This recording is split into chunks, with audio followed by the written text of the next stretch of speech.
I have an idea. Hello. I have an idea. Okay. Just stay right there. I have an idea. All right. Do I need to fill space? No. Are you going somewhere? I don't know. You don't know. Is this part of the episode? Huh. All right.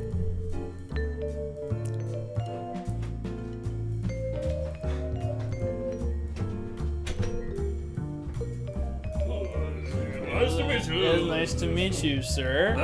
Who? Come again? Good evening. Who was, I'm John Robinson. Who is this? I'm John Robinson. And I say funny things. give me something. Bingo! Is this a sketch? Is this what's happening? I Do we know. mix I don't sketch know comedy? what you're talking about, young man. All right. Bingo!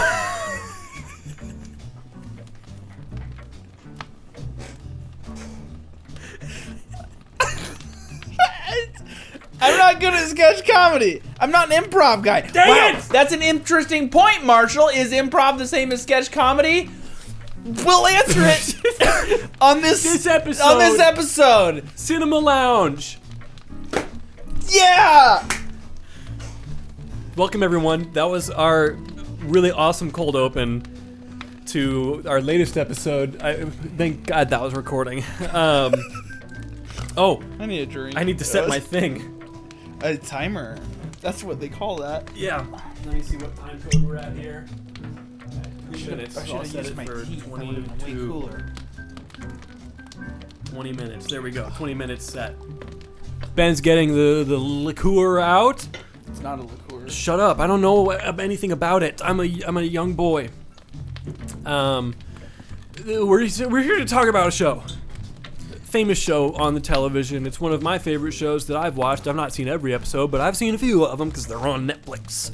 And I've seen all the movies they made, and I've seen other movies that they've made individually, and I've seen TV shows that they've made individually, and there's other TV shows they made individually that I'd like to watch. See if you can guess who it is. No, you fool. Oh wait. No, you fool. Count again. No, you fool. It's not Anthony Bourdain. It's Monty Python and his silly guys. Is that good? Who is? It was really good. That was you. really good. It's almost like you had that written up on the teleprompter behind the camera. Dang it, Ben. I know. I'm sorry. Once again, we're in this. Is it a sketch? Is it improv? Is it a script? Who knows? Keep it loose. That's what they say. That's what I say. So we're talking about Monty Python. Talking about Monty Python and the history of I sketch wonder what comedy. percentage of people that listen to us will say that they have seen any Monty Python before.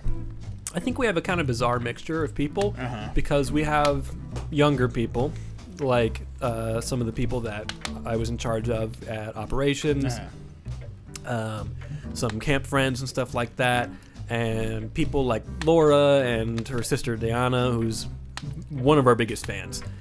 Her and Eric are like our two #1 fans. By the way, Eric, hey buddy, shout out. We love you. All right, pal. And but we also have like people who are more easily described as adults, like my parents or my Aunt Becky, who's also an avid fan. She'll message me about episodes sometimes, like the time that she told us that our family did in fact own slaves, but was also yeah, that was on good. the Underground Railroad, and Thanks, that's Becky. evens it out. Totally even Stevens. You're welcome. Even split. That's what I have to say about that.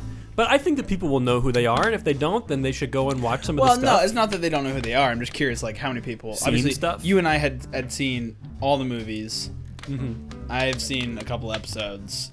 You know, I appreciate. Have you not? them. Well, you've probably seen a lot of clips of Flying Circus. Clips, not full Yeah. episodes. Right, correct. I don't really know what the full episode format is like. It's interesting We'll the get way into that it that like shit. flows from sketch to sketch. Like the reason, like you'll watch them on YouTube and they'll seem like suddenly they're ending, and that's because they flow pretty directly into the next one. Like the one just kind of ends and then it turns into the next one.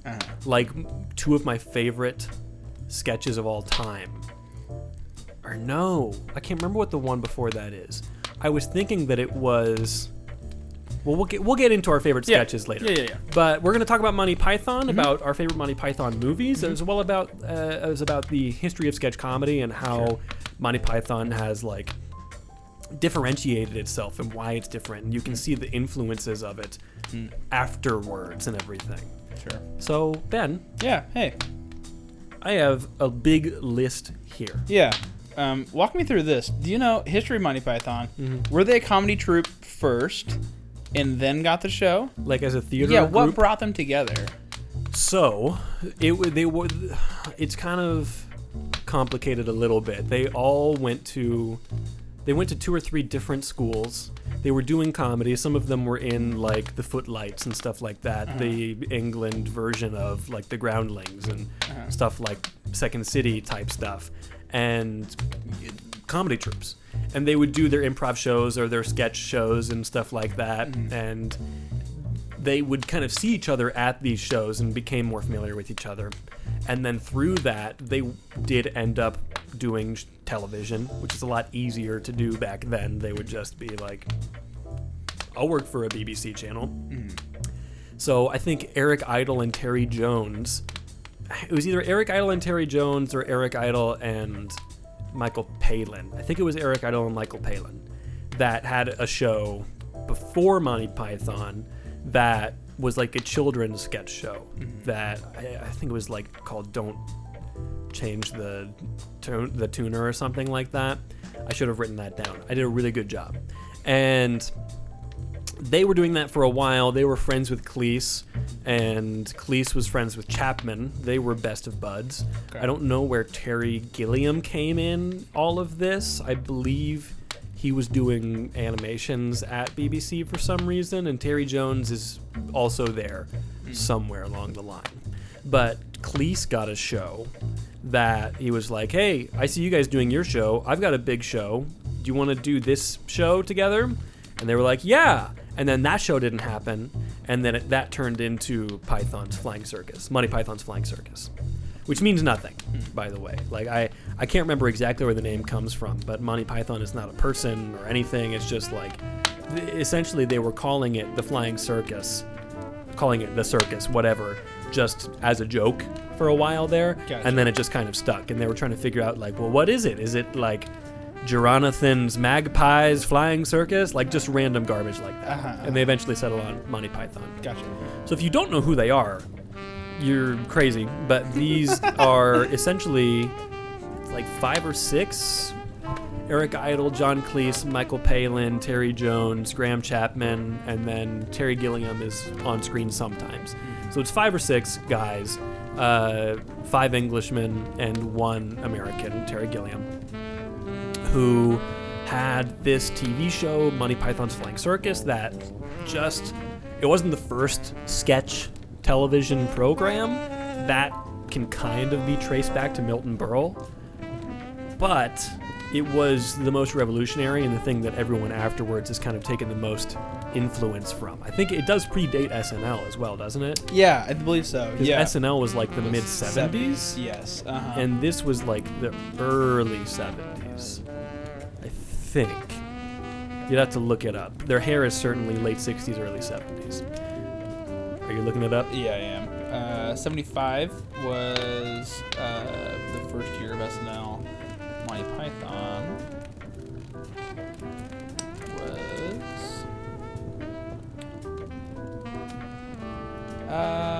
was 69? Yeah. Really? Yeah. 1969? At least group formation wise. First, there was a large collection of live show. Blah, blah, blah, blah. The Flying Circus was 69. Yep. Well, Flying Circus was 69. Yeah. What about SNL? Oh no. SNL was 75. Flying Circus 69. Yes. Okay. Yeah. Mhm. Yep. That makes more I sense. apologize. Okay, because then they did the movies later, which was Yes. firmly in the 70s. Yep. And then Meaning of Life was early 80s. Holy Grail 75. So first year is SNL. Life of Brian 79. Meaning of Life 83. So Flying Circus had come and gone by the time that SNL existed. Because Flying Circus only had 3 seasons. Yeah, 69 to 74. Yep. Man, correct. that's crazy. Yep. So, I mean, these guys are revolutionary. because you would get stuff before that was very topical, and like Abbott and Costello doing their "we're gonna go and meet the mummy and we're gonna go see the Wolfman" or whatever, and Milton Berle doing silly sketches on TV. But then it would be at times topical and political and stuff like that.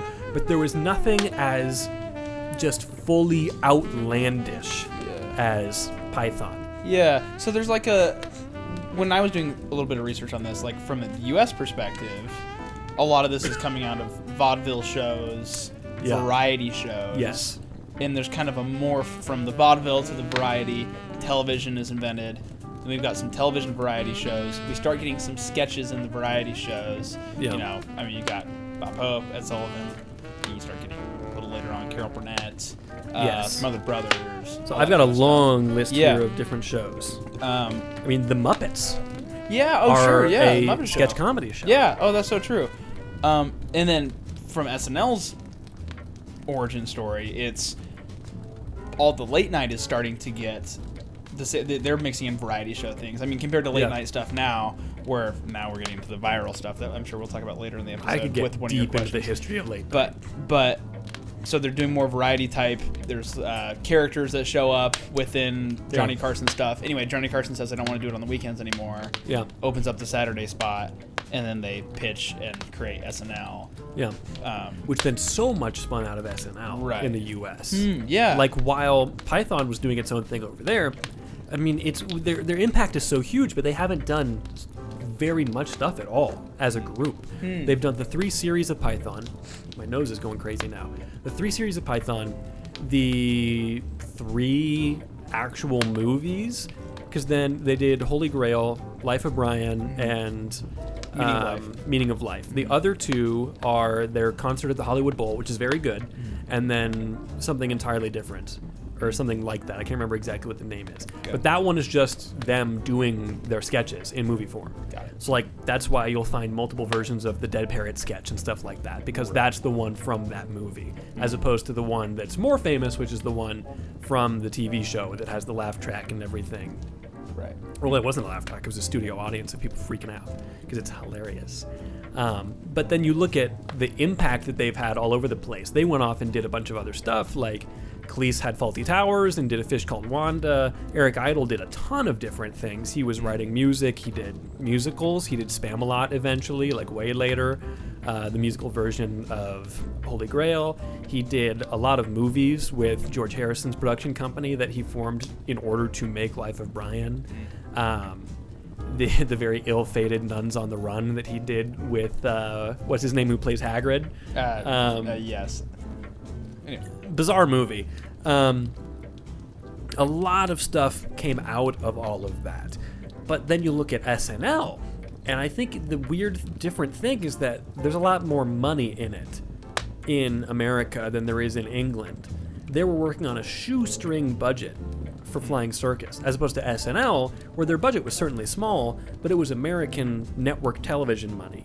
Yeah, so not then BBC. you can make movies out of cone heads, and that's just fine. Yeah, Blues Brothers. Yeah. Yeah, I mean they had tons of movies. So I tried to look up and see like what other like sketch comedy movies are there where it is just a collection of sketches, and I couldn't really think of anything besides Meaning of Life, where it's just like disparate things that are kind of connected, as opposed to like the Impractical Jokers movie, which is I've never seen it. Neither have I, and I'm not going to because I've heard it's not very good. Or the Eric Andre just did a movie recently as well. You could say all of those ones that are of the same thing of the whatever the name of the Eric Andre one was, or Bad Grandpa, or whatever, where it's like hidden camera, Jackass. Like those are kind of sketches. Yeah. But it's still like you have a narrative story that you're following, and these things are just kind of stepping stones to that you're connecting via a story. Yeah, Bruno and Borat.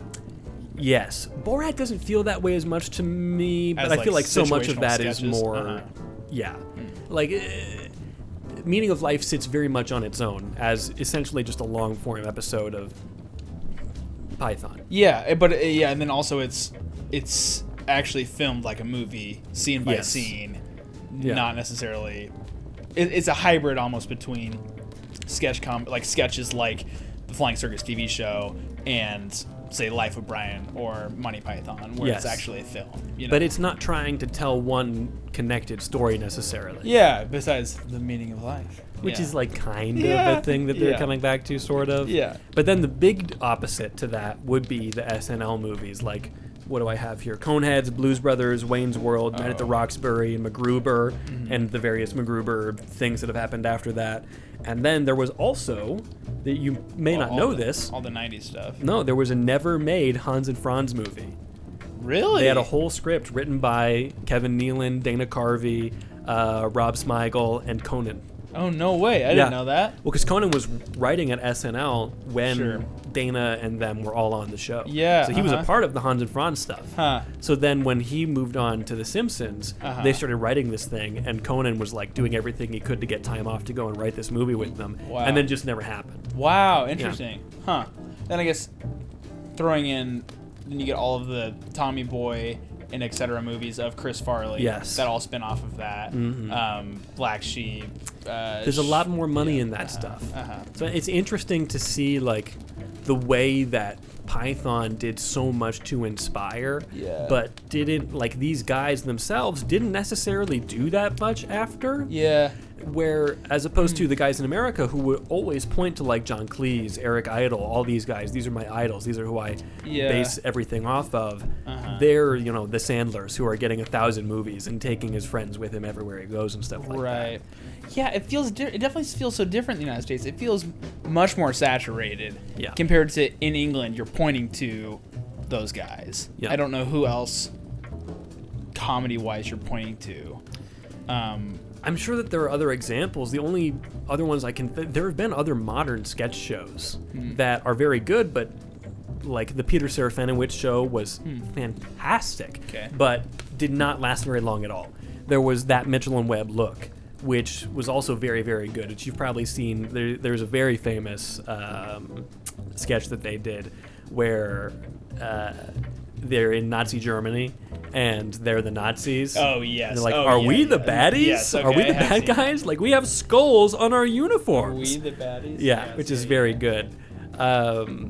Or Peter Serafinowicz's show. He's the voice of Darth Maul, by the way. Isn't that a weird thing?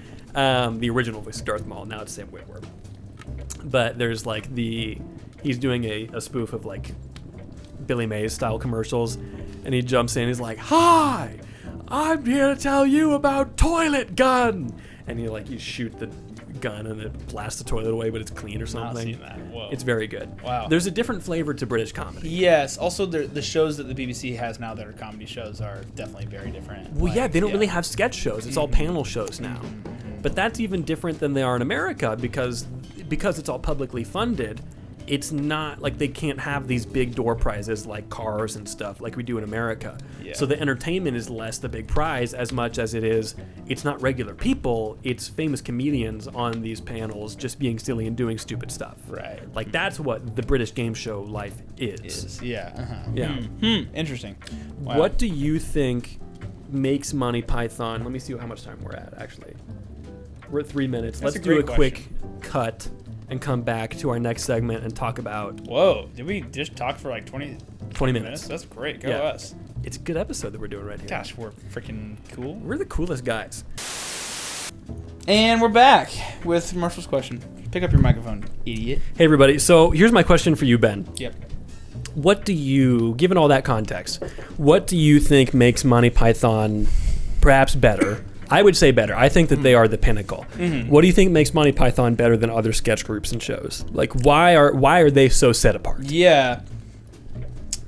I think, and there is a more nuanced way of saying this, but it's Sure. so smart. They're so smart. There's so many layers to the comedy that make it attainable to people, and yet also really deep. Like if you're watching Life of Brian, there Life are of Brian is easily their smartest. there movie. is very deep like historic references that like if you're a freaking classic scholar, you're like, oh wow, they included that in this movie. Yeah. Or there's like really deep philosophy, and like the comedy is within the philosophy of what they're talking about. Yeah. And I mean, same thing within. Like, I'm trying to think of like the example, the scene in,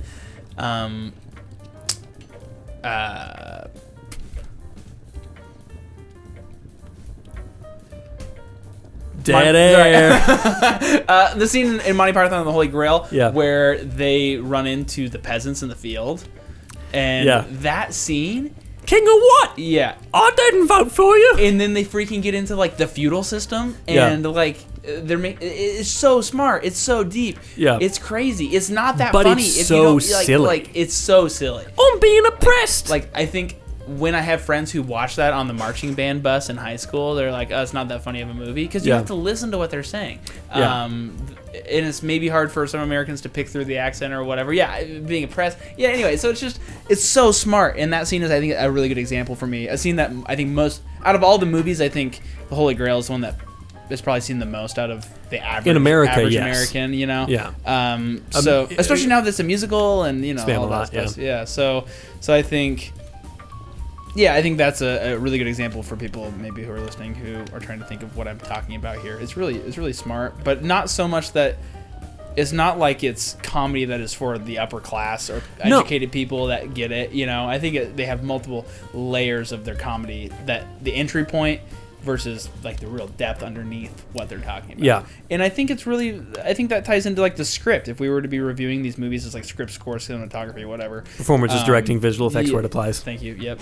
Wow, you know your stuff. I know all about it. Welcome to the official podcast, The Great script Scub Do. is nuts. It's just really smart. Yeah, the sometimes writing to of actually all write of these that up is great. Yeah. So I think that to me is what sets it apart from other sketch comedy. What do you think?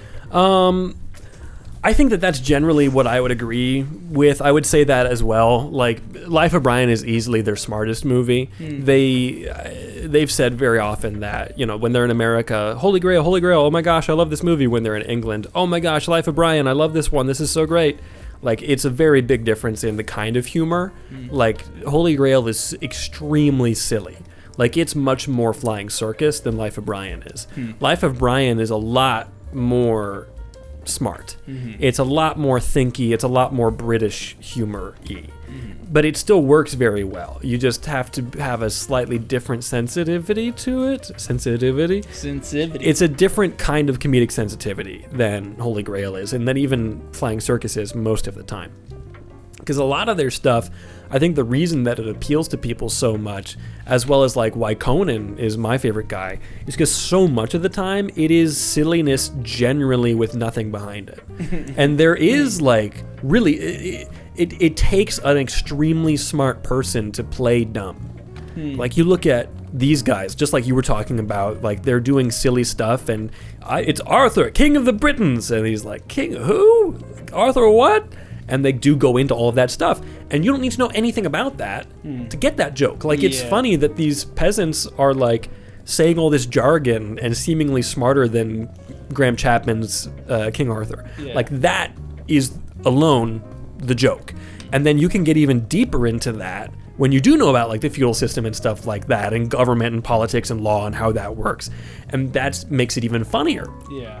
But then you get stuff in Flying Circus that is just nothing. Yeah. Like Confuse a Cat. Have you seen Confuse a Cat? I haven't, no. It is a family whose cat is just depressed and they don't know what to do, so they call Confuse a Cat. Because the only way to really make your cat feel better is, well, have you had it confused lately? And they bring in Confuse a Cat, and they're doing these weird skits in front of the cat and everything, and just stupid stuff. See, that's the stuff Or the fish slapping dance is 20 seconds long. I have seen that. And it is one of the most iconic things from the entire TV show. It's not even a sketch. It's an interlude. That's the stuff where it's so interesting to me, talking with my dad. He'll watch that stuff and be like, "It's stupid. I don't get it. That's really dumb." It is stupid. But then he'll watch The Meaning of Life and think it's hilarious. So See, Meaning of really Life is interesting how super hit and miss for most people, though. Interesting. Like one sketch is good, one sketch is bad. I guess it connects back to. There's a lot of sketches from Monty Python that are not popular. Sure. You know what I'm saying? There's 3 seasons of show. There's some that people love and quote all the time. show up on the internet a lot, and then other ones that you just don't hear about. You've never heard of. Yeah, which I guess is that the nature of sketch comedy? Is that Yeah, they're not all winners. Yeah. Even back in the different, whatever golden age of SNL that you want to imagine is the golden age, there's going to be great stuff and there's going to be junky stuff. Usually the one that you were a teenager or your early 20s. Yeah. Yeah. I would say, I don't know.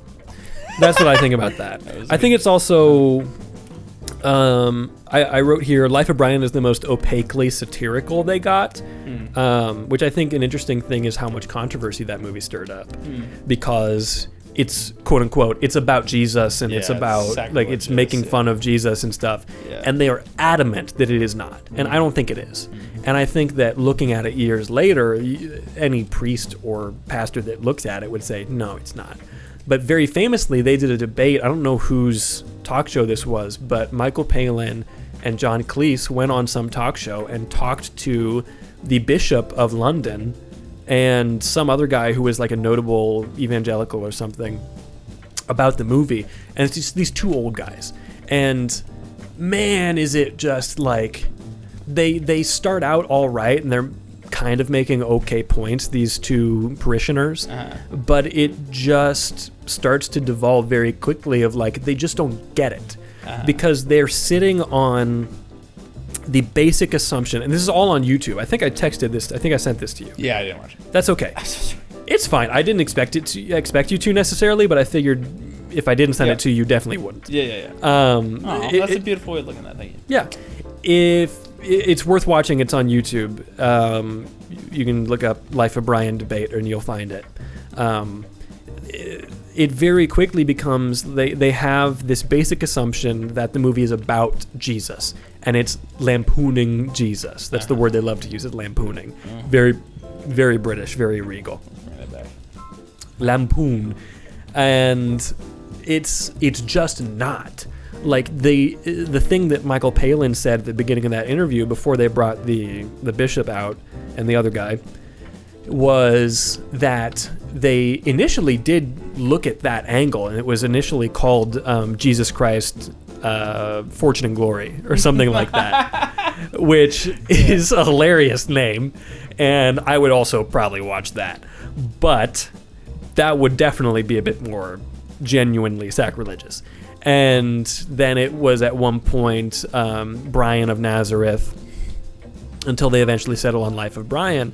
But they were thinking of going the Jesus angle, but they very quickly came to the conclusion that there wasn't really much to make fun of Jesus for. Like, he's generally a good guy. Like, if you look into the things he's saying, this is their words, not me, the guy who works at a church. If you look into the things that he's saying, he's just being a good guy and telling you to be good to each other and love each other and care for each other and all this different stuff, love your neighbor, whatever. And you can't really take the piss out of that, to use the British term. And you could, but it just wouldn't really work for what they like to do. So that's when they moved over to it being this guy who is mistaken for a Messiah. And it's not making fun of Jesus or the Christ figure as much as it is making fun of the followers of a group, of any group, who will just go after something whole cloth with no thought of something else. John Cleese talked about people with closed system minds, where any kind of information that comes at you, you'll just rationalize it based on whatever worldview you already have. You're not really having an open mind and listening to like, oh, that could change my perspective.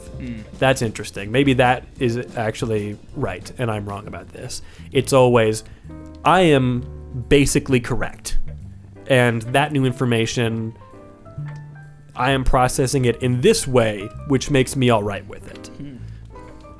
And I think that that's really interesting, and I think you can look at that movie that way, and it makes total sense. But if you are looking at it thinking, this is Jesus, and they're making fun of Jesus, then you're not getting the deal. Like, that's not what they're trying to do. Yeah. Yeah, also, like, lighten up. Yeah, it's just a silly, stupid thing. Yeah. It's the very interesting thing in this interview where these guys were repeatedly like, they were like, this 10th rate, whatever, would like, this could cause like this would give people the wrong idea of Jesus and like the blah blah blah blah blah, and then Michael Palin and John Cleese would be like, I don't think anybody going to this movie would possibly walk out of it with their faith in any way shaken. And these priests would then go like, well, I don't think so either. And it's like they never got at them for that, but that is so at odds with they're constantly. There's aliens? I don't remember that. The very end of the film is they get picked up by a flying saucer. I have to rewatch it. It's really, it. really weird. That's the part of Monty Python that it usually gets to the point where I'm like, I think I'm out. The same thing. They don't know how to end things. The weird stuff happens in freaking The Meaning of Life too, where there's like the interlude with the weird fish things. Yeah, I just get. Yeah, I don't like those parts. They don't know how to end stuff, which comes out of doing sketches. Like, how do you end a sketch? You're right. Yeah. When does the joke end? That's interesting. It ends when the next one begins. Right. Wow. What about when the movie ends? There's not another. Which is why it has been so devastating when members of Monty Python have passed away. Yeah. It's not over till the yeah. Whoa, that's deep, man. That's deep. Thank you. I also wrote here, comedy is more important than budget. Flying Circus had a shoestring budget and is hilarious versus Meaning of Life, which is extremely hit and miss, but obviously visually like has the highest budget of anything they ever did. Yeah. Like the opening sequence is a 17-minute short film directed by a completely different person, I believe. I think it was mostly Terry Gilliam in charge of that one. Terry Jones directed the overall movie. That's awesome. But it's like, that to me is, I think, my favorite part of the movie, even. Like, and they're not even really in it. It's so well written, and it's so funny. Yeah. And it just works so well. And the idea is that it's like the pre-movie that they would show before movies way back in the day. Like, this is the short that plays before this is the B movie before the A movie plays. Right. And it works really well, as opposed to the rest of the movie, which is like, I can see that there's a very high budget, but that seems to be like we're relying too much on all of that to give us the comedy rather than the actual writing itself, as opposed to Flying Circus, where, you know, the sets were wobbling because they were built out of plywood very hastily. And it looks very cheap and it looks very fake, but the writing is so on point. Yeah. The same thing with Fawlty Towers, the show that Cleese did after Monty Python. Same thing with a lot of earlier SNL. Like, comedy loves confinement. You have to have these restrictions behind it. If you have no restrictions, that's when you start getting like, I can do whatever I want, we can do anything. But having to have that ingenuity and figure out creative solutions to problems that you can't fix, that's where the goofy, weird stuff comes out of. It plays into it further. Yeah. That's like something messing up on Conan. Conan can choose to try to move past that, or he can just fully embrace it and be like, what's going on? And those are always the funniest moments on the show.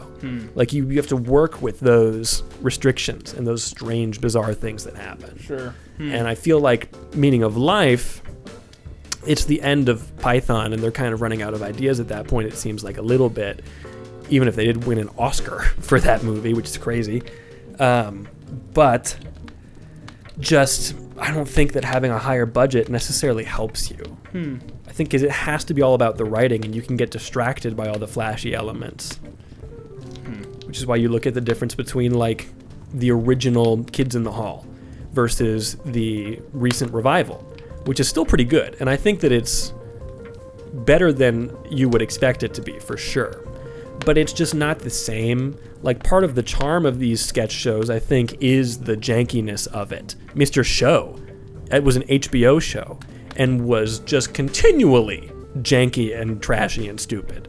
Yeah. But that was intentional. Like, that was part of the allure. Like, Odenkirk and Cross, like, that was what they were trying to do. They were heavily influenced by Monty Python. Except they were on HBO, so they could do anything content-wise they wanted to. That's an interesting thing. I think, who else has been influenced by Python or would attribute themselves to... Well, you want me to read the list of... Yeah, please do. I've got... Here's all my sketch shows. Old variety shows. Abbott and Costello, Bob Hope shows. Merle Haggard. Nope. Merle... I said it earlier in the show. Not Merv Griffin. Merle something. I don't know. That's a good name. Merle. Jacob's dad. The Muppets, late night shows in their various forms over the years would become more or less sketch-based depending on the show. SNL is probably the most famous example. Monty Python, Mr. Show, The Carol Burnett Show, Kids in the Hall, Chappelle Show, Whitest Kids You Know, the Peter Serafinowicz Show, That Mitchell and Webb Look, and more recently, you've got Portlandia and I Think You Should Leave, as well as the Kids in the Hall revival, and there's a show on HBO that has multiple seasons, so somebody likes it. I have not watched it, called Black Lady Sketch Show. Whoa, no Key and Peele? Key and Peele. Yep, that's another one. That's a big one. It is a big one. You know why I say that? Why I'm thinking about that? Why? Because Keegan-Michael Key, how do you say it? Keegan-Michael Key wrote a book Thank called you. The History of Sketch Comedy that I kept seeing results for The when I tried to look up videos about the history of sketch comedy. It's also a podcast. Audible Premium or whatever the hell they call it. Audible. Podcast. It's like an 8-episode podcast that he does with his wife. Yeah. Which I listened to bits and pieces of both that podcast and interviews of him talking about it. I haven't paid for Audible Premium in a couple of years. It sounded really top notch though. If there's somebody out there who's really interested in this, I think he goes deep. I wanted to listen to it if we had more time, but Yeah. we didn't, and I didn't care. Yeah. Yep. It looks really interesting. So yeah.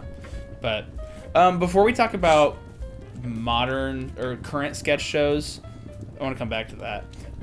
We should talk favorite Monty Python sketches first.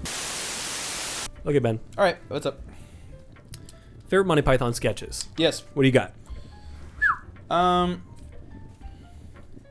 I have a list of 1, 2, 3, 4, 5, 6, 7. I don't know where to start with this. Okay, I'm going to go edgy and say it's not a sketch. It is a part of the movie Within the Life of Brian. Biggest Dickus makes me laugh every time. Yes. So that I don't know if it's the top, but I'm throwing that out first. Are we including scenes of the movies as sketches? Yeah. I have the Galaxy song on mine. Great. Okay. Cool. Yeah. Yeah. Biggest Dickus, got to be out there. It's For so one funny. of my favorites. Michael Palin is probably my favorite of all of them. I think he's Why is that? I think he's the best actor, as well as the most quietly funny. Like Cleese is the most out there, probably. He's the most famous. I would say Eric Idle is the most out there and crazy. Look at like Wink Wink Nudge Nudge. You know, that one is him being completely over the top, and that's something he's very good at. But Michael Palin has a more reserved energy, but he can go all out when he needs to.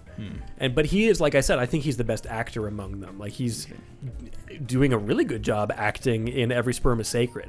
Like he is taking it so seriously. And he's playing it so straight. Yeah. Coming in being like, well, I've got to sell you all for scientific experimentation. Yeah. 'Cause it's the only option I've thought through it all, and it's the only thing, my loves. Yeah, the commitment to The playing that 100 well, children yes. in the room, who he seems like a loving, caring father, but he's genuinely come to the point where he's like, well, because the British, because the Catholics won't let me wear a condom, Yeah. I've just got to get rid of you. There's no other option. That is so interesting. There's so many of these that they could play so much more ridiculous and crazy, but they play it like Completely normal straight. actors. Yeah. I think that's the thing with I Think You Should Leave that I don't like as much. I know that they're playing it straight, but they're kind of not. It's not the same as Monty Python playing No, it it's straight. certainly You know not. what I'm saying? I think the whole thing with I Think You Should Leave, Python is very like the situation is what's ridiculous. The characters are not, they're not really telling jokes usually as much as they are just like going through this situation. The situation that's crazy. As opposed to I Think You Should Leave. The situation's not that crazy. No, the characters, it's called I Think You Should Leave because it's about all these characters who are taking things just a little bit too far. That's interesting. Like, I mean, literally, I think you should leave in the Ghost Mansion. It's one of my favorite. Like, it's very vulgar. And if that's okay with you, look up I Think You Should Leave Ghost Mansion, Ghost Tour. It is hilarious if you're okay with vulgar humor.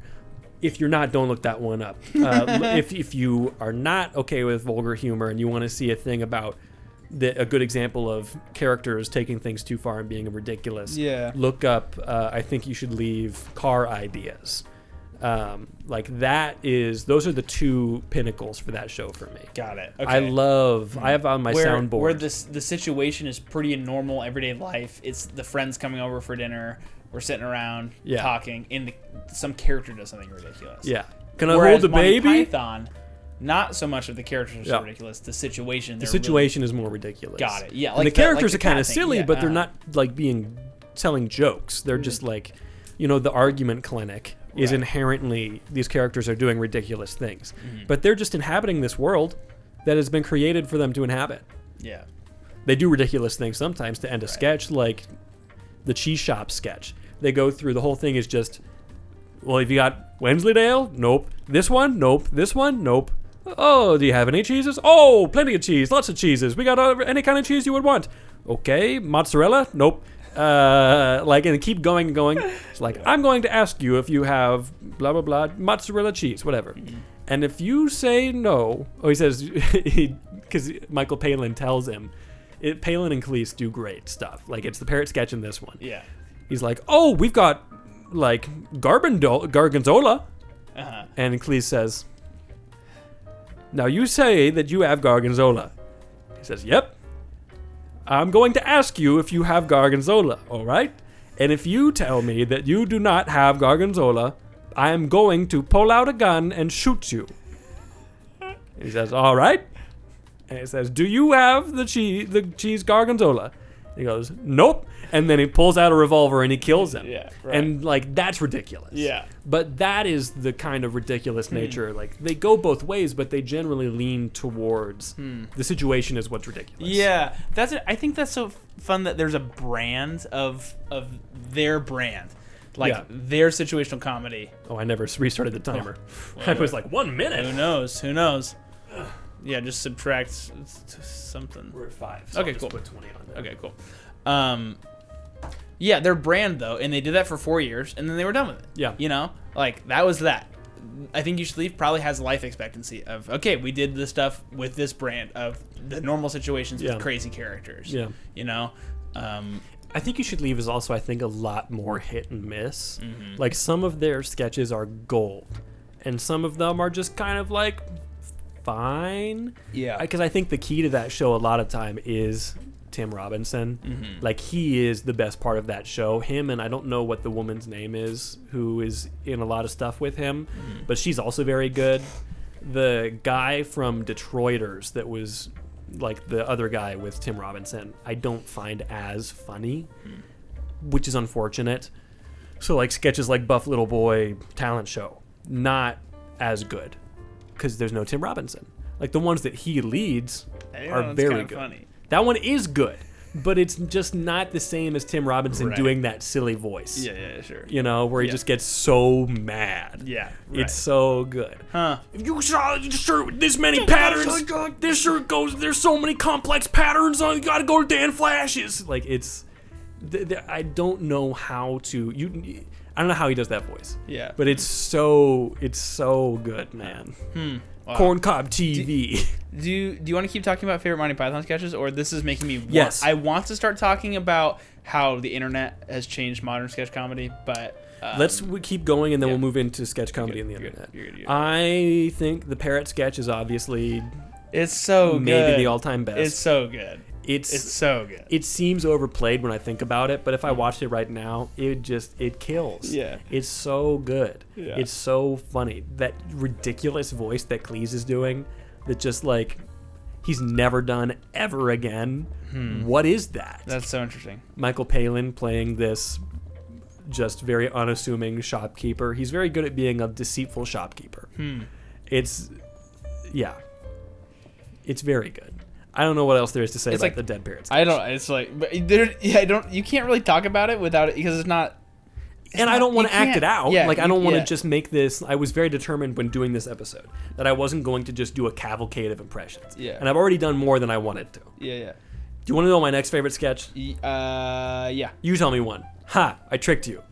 The world's funniest joke Yes. gets me every time. The killer joke Yeah. is so good. That one. we could just like throw them out. Let's keep going faster. You go, because we could say yes every single well, time. I think the thing that I love about the killer joke is that it just keeps going. Yeah. It goes further and further and further So until you get ridiculous. to the point of like they've weaponized it in the war and they're sending the joke into the other trench.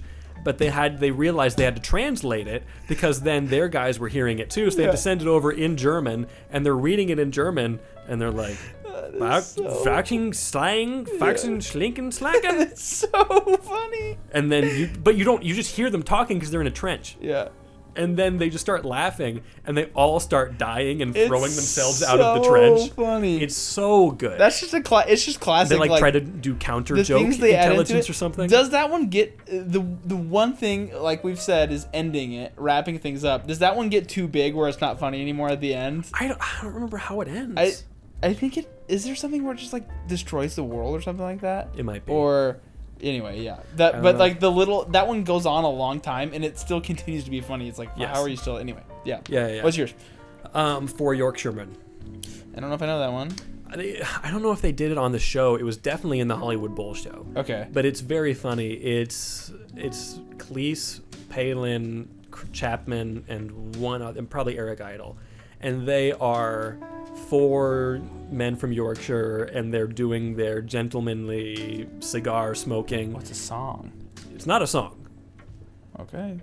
There might be a song leading into it. Oh, it's just the live. That's why it pulled up as a song. Is because it's a live recording. And they are like, they're talking about, back in my day, it was this. We had to get up before the sun and go and work for less than a pence wage. That's funny. And it just keeps getting more and more extreme. They're trying to one-up each other. Like, well, we just lived in a shoebox in the middle of the road, and we had to get up in the morning before we went to sleep to go to work, and then we would pay them. That's the kind of thing where I wish, like, if I was British, that would be way funnier because it's like also making fun of people from Yorkshire. Yeah. Yeah. But we also, like, we get that. Like, Yeah, we have the grandpa who's like, well, back in my day, like, that's a cliche thing of, like, back in my day, I had to walk uphill both ways to get to school, that kind of thing. That's funny. And it's like, that's essentially the sketch. But they just take it, again, further and further and further until it's like, I used to live in a septic tank. And, like, this. I had to get up. This is the quote. I had to get up in the morning at 10 o'clock at night, half an hour before I went to bed, drink a cup of sulfuric acid, work 29 hours a day down mill, and pay mill owner for permission to come to work. And when we got home, our dad and our mother would kill us and dance about on our graves singing hallelujah. That is so funny. Open that in another tab, and we'll watch it after this episode because I love that one so much. Sounds good. I often quote the Canadian lumberjack song. That's a classic for me and quoting. I work all day. Yeah. I dress like a woman. Anyway, yeah. I like to press wildflowers. It's so good. Yeah. Again, Michael Palin. Meaning of life. Always look on the bright side of life. Or not meaning of life, sorry. Life of Brian. Life of Brian. Always look on the. I mean, look on the like culturally significant, which is crazy. Yeah. Yeah. Bicycle Repairman is another one that you might not I know. don't know if I know that one. Yeah. It's another. I tried to choose some lesser known ones. Okay. Bicycle Repairman is one of my favorites. It's a world where everyone is Superman. And one of the various Supermen's bike breaks down, and one of the Supermen on the bus notices and hears with his super hearing, because everyone has all the superpowers, and he transforms into Bicycle Repairman, and then goes and is fixing the bicycle, and all of these Supermans are looking and pointing, and like he's fixing the bike, and John Cleese is a Superman, and he's going, look how he uses that spanner. It's like, it's so stupid. That's fun. So like the whole world is Superman, so then he becomes Bicycle the Superman. Repairman. Yeah. Gotcha. It's the reverse of Superman. Gotcha. Is the Superman. That's fun. That's Yeah. very smart. Give me another one. I don't know if I came prepared with any others. I already mentioned the cheese shop. Oh, I like the meaning of life. Huh?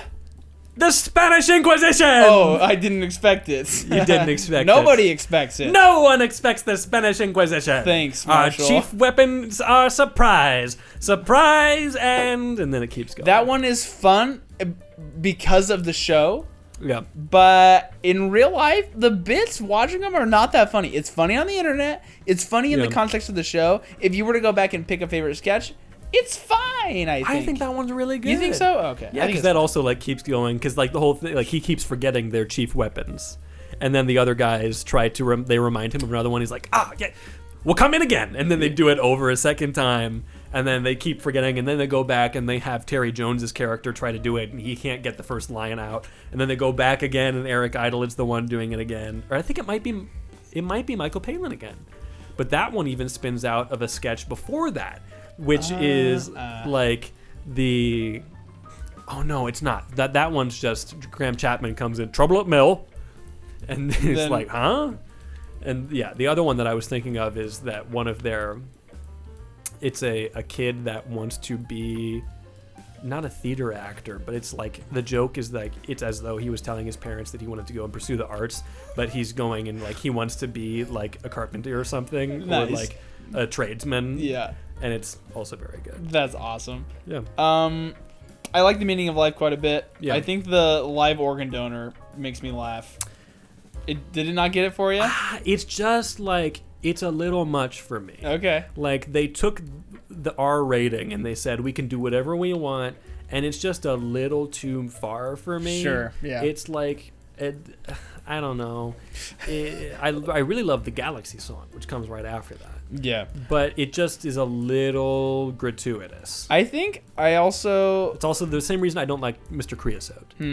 What's that one? The big fat guy. Oh, really? Okay. Yeah. Wow, interesting. I quote that a lot. I just don't like gross out humor, and Gotcha. that's not usually what they do. Gotcha. But there's like multiple sketches in Meaning of Life that are just gross out. Yeah, it's. I love it. It's so interesting. It's so different than other stuff. I don't know. Yeah. I think it's fun. I also watched The Meaning of Life multiple times in high school. Yeah. And not as much. I've gone back and watched individual clips since then. So I wonder if I built a love for it, like with like high school humor Ben, as opposed to like adult humor Ben. I just watched it yesterday. Oh, cool. Okay. Yes. Wow. Did you like the sex education bit?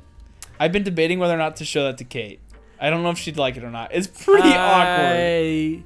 You know, I got to that bit and then I started to see where it was going, and I've got Covenant Eyes on my computer, and I just kept moving because I was like, I don't want to have a conversation with my dad about this.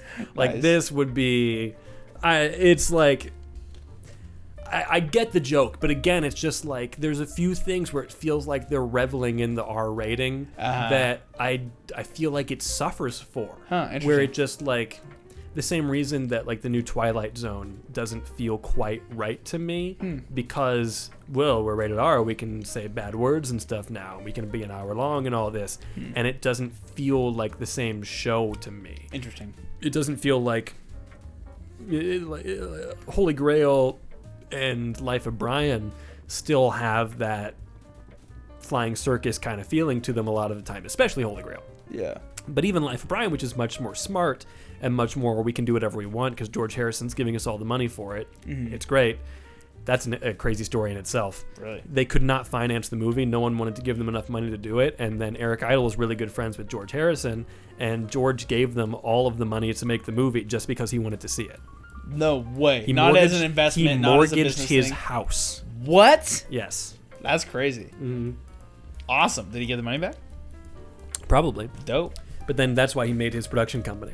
Wow. There's some funny sketches that he did with them. At the Live at the Hollywood Bowl concert, he's one of the Mounties. Oh, really? The Lumberjack song. Wow. Which created kind of a tradition after that for them to do live performances and have a celebrity as one of the Mounties. But they never mention it. Wow. He's just credited later, and you're like, George Harrison was there? So when they had the concert for George, to honor him when he died, the opening of that was a lot of Indian music from Ari Shankar. I can't remember I probably got that wrong. There's a really good friend of George. The reason that he had the concert for Bangladesh was for him. And that was the whole first act of the show, essentially, was Indian music. And then when they came back from intermission, the Pythons were there. And they did a bunch of songs and stuff like that, including the Lumberjack song. And one of the Mounties was Tom Hanks. What? And they just never mention it. Whatever. All right, Ben. Yo. Get. Sketch comedy Yo. today, Yo. and sketch comedy and the internet. Yeah. There's a few shows that still exist that do sketch. Yeah. Notably, I Think You Should Leave is kind of the main thing. SNL obviously is still around. Yeah. But is your eyeball okay? Yeah, I'm just a little itchy. It's okay. Allergy season. Do you want me to itch it for you? Get in here, boy. Busy. Itch my eyeball. I'm busy. Are you serious? I'm busy. I thought we were friends. I got I have an appointment until I 9. wish I was better at sketch comedy. Why? I don't know. I just wish. No, Are I you- think. Okay, here's the thing. I think I'm pretty good at sketch. I think if I were to write sketches, Yeah. I can do that. One time we hosted Right? hosted a talent show together. We roasted we hosted. hosted a talent show together, and it went well. We both wrote some of the sketches for that. It was fun. It was fun. It was a good time. I can do that kind of thing. Yes. Improv funny things on the podcast. More difficult? I'm ass. Yeah, I'm not good. Really? I can do on stage in front of people improv. No problem, because I feel like I'm in a character at that point. Yes. When I'm hosting an event, if I'm hosting the pep rally, I can improv stuff and be funny. Yes. That's fine. Audience helps. But I'm in character. On the podcast, it's hard for me because I'm not in character. You can snap into character much faster than I can into some random character that you made up years ago. Yeah. I don't have that, which is Interesting. interesting. Yeah. Well, just be better. Yeah, that's true. Anyway, I think there's a modern divergence between sketch comedy that's written out, the examples you gave, and sketch comedy that is improv, which I think there's room for that. But keep talking, because you were making a point, and I can. I think the difference more is just the internet's effect on sketch comedy. Because I think we also could have brought up Whose Line Is It Anyway? Oh, could kind of get put into that same similar category. Right. It's different, Uh-huh. but it's also in that world. I also think that the emergence of reality TV changed things too. Yeah. Because now we've got the hidden camera reality stuff, where It takes it over. Where for network TV, reality television, instant money, like really cheap to film, really easy to edit, a story, Yeah. a compelling story, people eat it up, and you make money like that. You don't have to pay Yeah. writers or anything, right?